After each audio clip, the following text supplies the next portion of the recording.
Bien, vamos con las preguntas que el profesor dejó en clase. La primera, ¿cuál es la relevancia de la casación 2-2008 la libertad?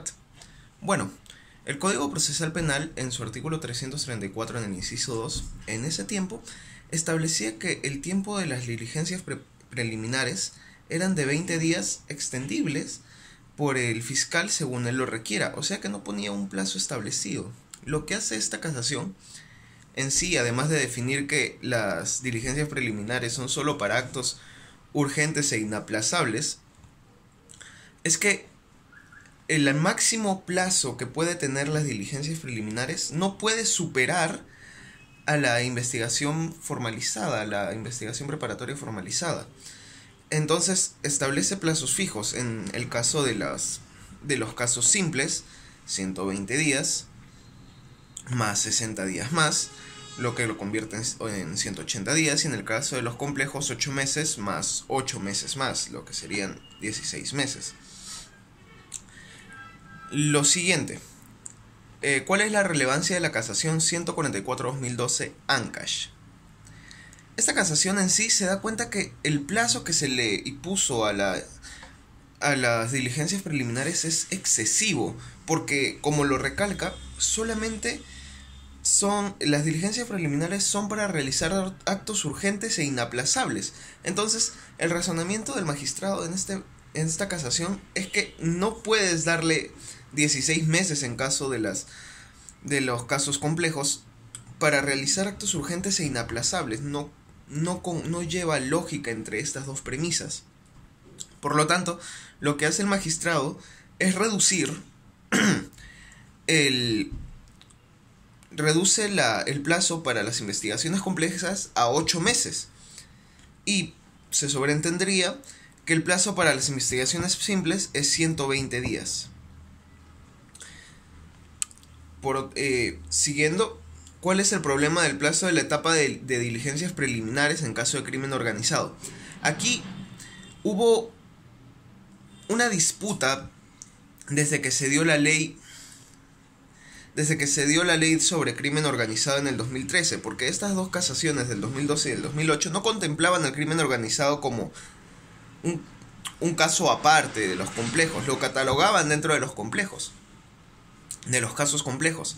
Entonces, podría sobreentenderse que el crimen organizado tendría que tener 8 meses como plazo en las diligencias preliminares, según se entiende en la casación 144-2012.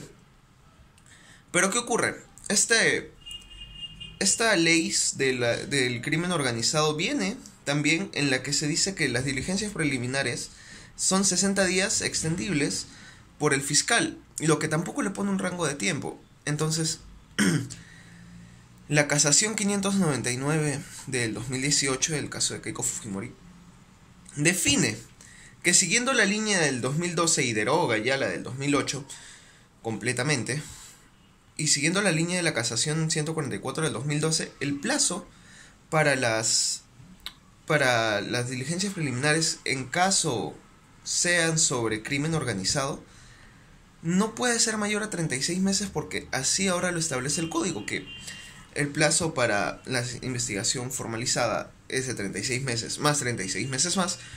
Entonces, el razonamiento del magistrado es que si el primer plazo, sin extenderse, de 8 meses puede ser para las complejas, y de 120 días, que es el plazo sin extenderse, es para las simples, entonces para los casos de crimen organizado debe ser 36 meses, porque es el plazo sin extenderse. Y esto le suma que tiene muchas actuaciones, tiene que hacer muchas diligencias, tiene que hacer muchas investigaciones, y hay muchas personas involucradas. Entonces, en esto se basa que el plazo sea tan excesivo. Y cabe resaltar que en esta sentencia, en esta casación, también dice que las diligencias preliminares no solamente son para actos urgentes e inaplazables, sino para todas las investigaciones que el fiscal crea conveniente realizar en esta etapa. Entonces salimos ya del concepto de que las diligencias preliminares son solamente para actos urgentes e inaplazables, sino que ahora el fiscal puede realizar todas las investigaciones que crea necesarias dentro del plazo para decidir si formalizar o no la investigación. ¿Cuáles son los criterios establecidos del TC para realizar el análisis de la lesión a la garantía del plazo razonable? Bien, aquí el TC primero nos establece 3 y después nos establece 4. Que el cuarto es solamente es solo agregarlo. El primero es la actuación procesal del imputado. Aquí se evalúa mucho si el imputado está actuando de mala fe. Si bien él puede permanecer en silencio y completamente pasivo respecto a este proceso, eso generaría una demora en el proceso, en la investigación. Entonces el plazo razonable se vería afectado. Por lo tanto, el primer punto que hay que analizar para ver si se está afectando la garantía del plazo razonable es que el imputado esté actuando de buena fe y no esté actuando unas pruebas malévolas o macabras, como se dice en esta sentencia. El segundo es la actuación del fiscal. ¿Qué tiene que ver esto? Sobre todo con la conducta de las autoridades judiciales. Que el juez no esté retrasando el proceso, que no hayan cambios de jueces innecesarios, que no haya demora en la expedición de las resoluciones judiciales. Esto también afecta. Entonces este es el segundo punto de análisis. El tercer punto de análisis es la complejidad del asunto. El asunto tiene que ser muy complejo para que vaya a demorar más. Si el asunto es muy simple, entonces no tiene lógica que esté demorando tanto. El cuarto es la afectación que genera la demora. Esto fue establecido en la segunda sentencia del TC respecto a este tema. Tiene que ver mucho sobre qué tanto está afectando la libertad, en este caso, ¿no? Porque son habeas corpus, qué tanto está afectando la demora en el imputado, ¿no?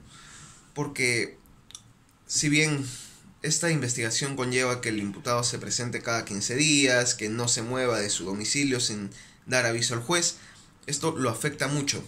Entonces tiene que verse qué tanto está afectando la demora en este sujeto.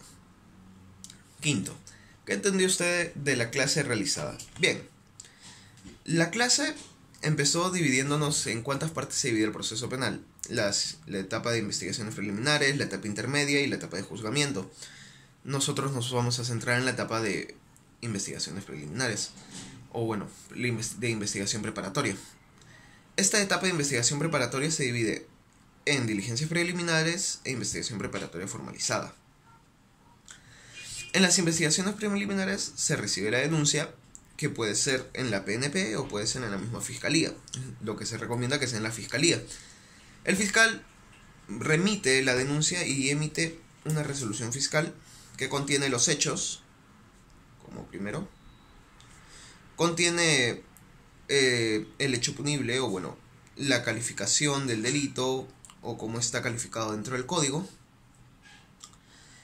Contiene las actuaciones, las diligencias que se van a realizar para la investigación y contiene el plazo de la investigación. Esto lo va a remitir a la policía para que lleve las diligencias necesarias. Luego de esto, el fiscal puede utilizar este tiempo de investigación de las diligencias preliminares para realizar todos los actos urgentes e inaplazables. El tiempo varía, el plazo varía, como ya lo hemos visto anteriormente, para luego decidir si formalizar la investigación o archivarla. Básicamente eso es lo que hemos visto en la clase sobre las diligencias preliminares, pero también hemos tocado puntos sobre qué juez, de que un juez siempre está viendo la legalidad de todo este proceso, de todas estas investigaciones preliminares o de las investigaciones preparatorias, porque el fiscal es amo y señor de esta etapa y él tiene la potestad de aceptar las pruebas, aceptar medios. ¿Y qué es lo que le pone un límite? El que le pone un límite es el juez, que va a estar, dilucidando todas las controversias que van a haber entre las partes en esta etapa, hasta que se llega a la etapa intermedia. También en esta etapa es donde se ponen donde se dan las prisiones preventivas, si es que cumple con los requisitos. Por otro lado, también se habló de qué tipo de jueces recepcionan a qué tipo de fiscales. Si el fiscal supremo va a ir contra los jueces supremos y así. Básicamente eso fue lo que se habló en la clase. Gracias.